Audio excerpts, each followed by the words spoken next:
Agora a gente vai explorar essa instalação que basicamente mostra sistemas em rotação.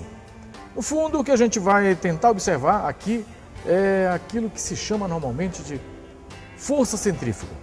E é interessante que a gente compreenda que a força centrífuga rigorosamente não existe. Na realidade, é uma força inercial, ou seja, a força centrífuga é resultado de uma reação inercial. Quando você tem um sistema que a todo momento ele tende a mudar a direção de movimento, o corpo reage, as partes desse sistema reagem, tentando continuar na direção que tinham anteriormente. Nessa primeira montagem aqui, a gente tem como se fosse um pneu metálico com duas esferas de resinas ali dentro. Só que elas estão livres. Então eu vou acionar, fazer girar o pneu metálico e veja. Vou parar, as esferas retornam para a parte mais baixa da montagem. Quando a armação metálica gira, as esferas tendem a escapar. Como elas não conseguem escapar, elas sobem de maneira a ficar mais distante possível do eixo de rotação. Nessa segunda montagem aqui, que é bem curiosa, a gente tem duas esferas na água. Claro que a esfera amarela é mais pesada que a água, portanto ela fica pendurada. E também você já deve ter percebido que a esfera branca é mais leve que a água, tende a ficar flutuando, por isso ela está esticando a cordinha para cima. Eu vou fazer girar o sistema aí e observe o que acontece com as duas esferas.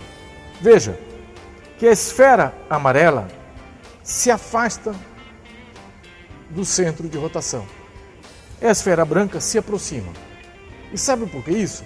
Porque resiste mais quem tem maior densidade, ou seja, quem tem maior inércia. Como a água tem maior inércia que a esfera branca, a água vai para fora, porém, para a água poder ir para fora, alguém tem que ocupar o lugar da água que ela estava anteriormente. Portanto, fica o corpo mais leve. E a esfera amarela vai para fora por ter uma massa significativa e, portanto, é atirada para a periferia do movimento. Nessa última instalação, a gente tem um recipiente retangular com água e vai acontecer a mesma coisa. Vou colocar para girar e a água, como ela não tem condições de ir para fora, ela sobe. E é curioso a gente perceber que forma uma superfície parabólica.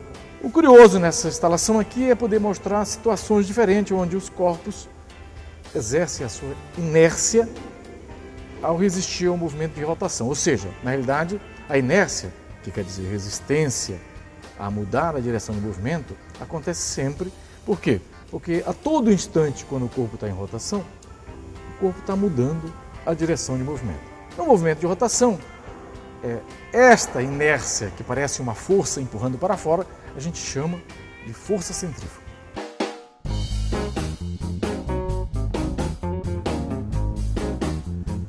É isso aí, professor. Agora a gente vai dar uma olhadinha nas propriedades dos corpos em rotação.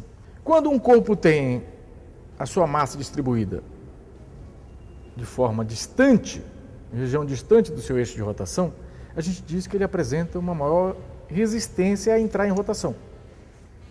Em física, é o mesmo que dizer que ele tem maior momento de inércia. Parece um palavrão? Não, mas inércia é a capacidade de ficar como está. Ficou entendido que quanto mais próximo do eixo tiver a massa, mais fácil para ele entrar em rotação. Quanto mais longe do eixo, mais difícil, precisa de mais energia. Este é o primeiro passo que a gente precisa compreender. Agora tem uma outra característica. O corpo, ele tem momento de inércia parado ou em movimento, certo? Porque as massas estão lá distribuídas, ele parado ou em movimento. Quando eu coloco ele para rotacionar, para girar, ele passa a ganhar uma velocidade. E veja, aí vai entrar uma outra grandeza física, que é resultado da multiplicação entre esse momento de inércia e a velocidade. Esta grandeza chama momento angular do corpo.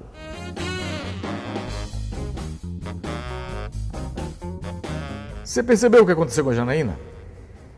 Ela começou a girar, ela deu um impulso e começou a girar com os braços abertos. Quando ela estava com os braços abertos, ela tinha uma quantidade considerável de massa distante do seu eixo de rotação. Ou seja, era mais difícil, ela precisava de mais energia para girar do que se estivesse com os braços colados ao corpo. Bom, ela começou a girar com os braços abertos. Quando a velocidade dela estava caindo, ela aproximou os braços do corpo. Tirou toda aquela massa que estava distante do eixo de rotação e colou ao eixo de rotação. O que você observou? A velocidade dela aumentou. Se o momento de inércia diminuiu por ela aproximar os braços do corpo, o momento angular tem que se conservar. Então, a outra grandeza tem que aumentar. Ou seja, ao aproximar os braços do corpo, ela perdeu o momento de inércia e ganhou velocidade. Lembra quando você foi assistir a um espetáculo de balé em que a bailarina começava a girar nas pontas dos pés com os braços abertos e depois fechava os braços sobre a cabeça e aumentava a velocidade? Pois era só isso, só esse princípio físico que a bailarina estava usando. Você já reparou que uma bicicleta parada não fica em pé? Isso mesmo, claro que eu estou considerando a bicicleta sem descanso, né? Ou seja, se você sair para andar de bicicleta e largar a bicicleta paradinha aqui, ela vai cair. Como essa roda, ó. Tá aqui, essa roda está presa a um barbante. Se eu largar, ela cai sem a menor graça. E você já deve ter reparado que a bicicleta andando não cai. Agora eu vou pegar esta roda e dar um giro. E vou largar. Como uma perfeita bicicleta, ela fica na posição vertical. A bicicleta é um corpo em que a maior parte da massa está distribuída numa posição longe do eixo de rotação. Ou seja, ela tem um momento de inércia alto. Quando eu coloco ela a girar, ela ganha velocidade. E aí, momento de inércia e velocidade, ela ganha uma coisa chamada momento angular. A gente já aprendeu que quanto maior o momento de inércia, maior o momento angular. Isto se a gente considerar uma mesma velocidade. Um dos exemplos mais curiosos que a gente tem onde o movimento de rotação determina a posição de um corpo é o caso da Terra. Você sabe, você lembra que a Terra, ao mesmo tempo em que ela rotaciona, ela caminha em volta do Sol no movimento de translação. E você também aprendeu que a Terra caminha com o eixo tortinho assim, né? Ou seja, a Terra faz isso em volta do Sol. Por isso é que acontece as estações do ano, certo? E por que a Terra caminha com esse eixo tortinho? Porque a Terra tem um momento de inércia fantástico, porque é uma massa muito grande girando, e também, por ter uma velocidade significativa, tem um momento angular espetacular. E isto torna extremamente difícil o eixo da Terra inclinar, ou seja, mudar de posição. Nessa instalação, a gente vai poder observar como é que se comporta um corpo que entra em órbita por ação de uma força central. Ou seja, algo muito parecido com o que acontece com a Terra, que está em órbita em volta do Sol, tendo como força que mantém essa órbita a atração entre o Sol e a Terra. A gente chama isso aqui de um poço gravitacional. Poço gravitacional por quê? Porque um cone permite a queda, como um poço, só que é um poço suave, para mostrar o que acontece com um corpo que não é largado no poço, mas, digamos assim, ia passando por perto dele e começa a sofrer a ação desta força central. Então vamos simular isso jogando essa esfera.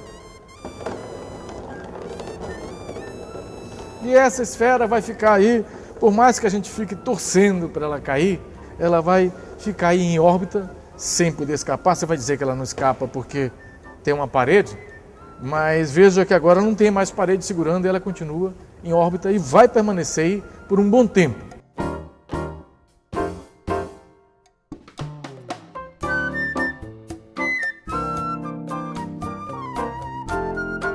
É interessante perceber que à medida que a órbita começa a ficar mais fechada, a velocidade dela aumenta. Ou seja, a tendência dela entrar em colapso aumenta. Isso não acontece com a Terra, porque diferentemente daqui, não há perda de energia no movimento da Terra, não há atrito. Aqui a gente tem atrito com a superfície e, claro, a cada movimento a esfera perde energia de forma significativa.